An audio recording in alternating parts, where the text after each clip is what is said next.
Well, welcome back, Dragon Riders, to Recap World. Ever wondered what happens when a village full of burly Vikings meets a kid who's, well, not so burly? Get ready, because we're diving deep into DreamWorks How to Train Your Dragon, the animated masterpiece that soared into our hearts and taught us that sometimes the biggest heroes come in the smallest packages and fly on the coolest dragons. Our story kicks off on the perpetually windswept island of Berk, a place where the air smells of roasted fish and dragon fire. These aren't friendly dragons, folks. We're talking winged terrors who regularly swoop in, snatch livestock, and generally make life miserable for the incredibly tough, incredibly dragon-hating Vikings. Leading the charge is the massive, magnificent Stoic the Vast, chieftain and the epitome of Viking brawn. But then there's Hiccup. Poor Hiccup.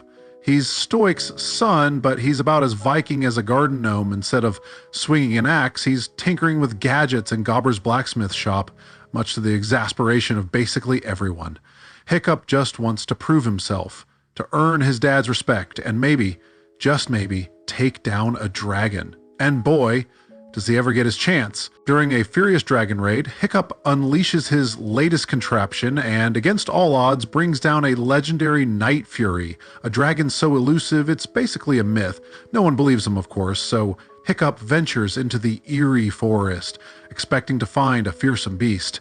What he finds instead is a trapped, injured creature with eyes that show not malice, but fear. In a moment that changes everything, Hiccup can't bring himself to kill it. He cuts the ropes, sets it free, and surprisingly, the dragon spares him. This, my friends, is where the magic truly begins. While Stoic and his fleet embark on a massive, doomed quest to find the dragon's nest, Hiccup is forced into the dreaded dragon fighting academy with the other teens, the brainy Fishlegs, the arrogant Snotlout, the chaotic twins Roughnut and Toughnut, and the fiercely competitive Astrid, on whom Hiccup has a giant crush. While his classmates are flailing, sometimes literally, against the captive dragons, Hiccup is secretly forging an unbreakable bond with his Night Fury in a hidden cove.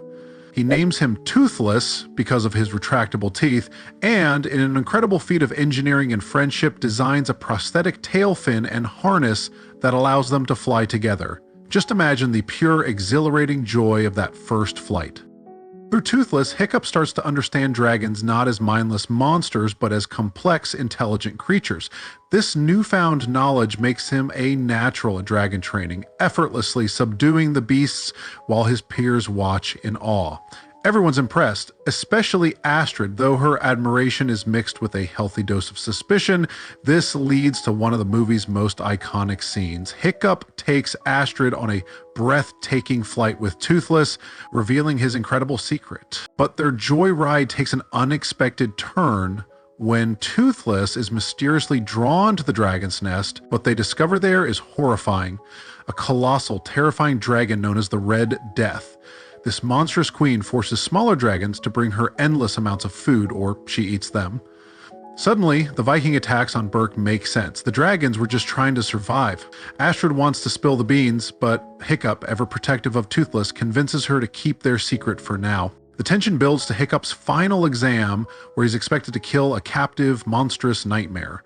Instead, he tries to prove that dragons can be reasoned with. But there's another way. But Stoic, misunderstanding, accidentally enrages the dragon, forcing Toothless to burst in and save Hiccup, revealing himself to the entire village. Stoic is furious, feeling utterly betrayed by his son, especially when Hiccup accidentally reveals Toothless knows the location of the dragon's nest.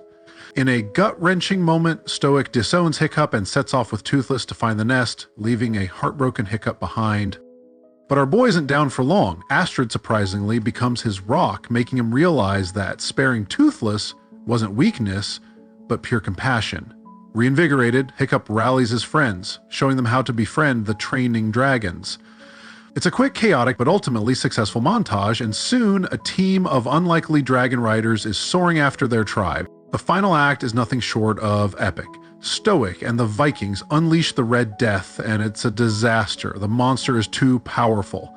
But then, a miracle! Hiccup and his newly minted Dragon Rider friends burst onto the scene, distracting the colossal beast with aerial maneuvers. Hiccup makes a daring play to free Toothless, and in a moment that will make your heart swell, Stoic rescues both his son and the Night Fury, telling Hiccup how proud he is. What follows is a breathtaking mid-air showdown between Hiccup, Toothless, and the Red Death. They manage to destroy its wings, sending it plummeting. In the chaos of the explosion, Hiccup gets knocked off Toothless, but our loyal Night Fury dives into the flames, saving his best friend, though Hiccup loses his left foot in the process. Fast forward a bit, and Hiccup wakes up back in Berk. But this isn't the Berk he left. Dragons are everywhere, frolicking freely, no longer a threat, but a part of the village. Gobbers even fashion new prosthetics for both Hiccup and Toothless. Hiccup, once an outcast, is now a hero admired by everyone, especially Astrid, who finally gives him that well-deserved kiss. The movie ends with a beautiful shot of Hiccup and Toothless soaring through the skies, symbolizing a new era of peace, understanding, and incredible friendship between Vikings and dragons. What an incredible journey, right? From humble beginnings to becoming the unlikely hero of Berk, Hiccup and Toothless showed us that courage comes in many forms, and that sometimes the greatest friendships are found where you least expect them.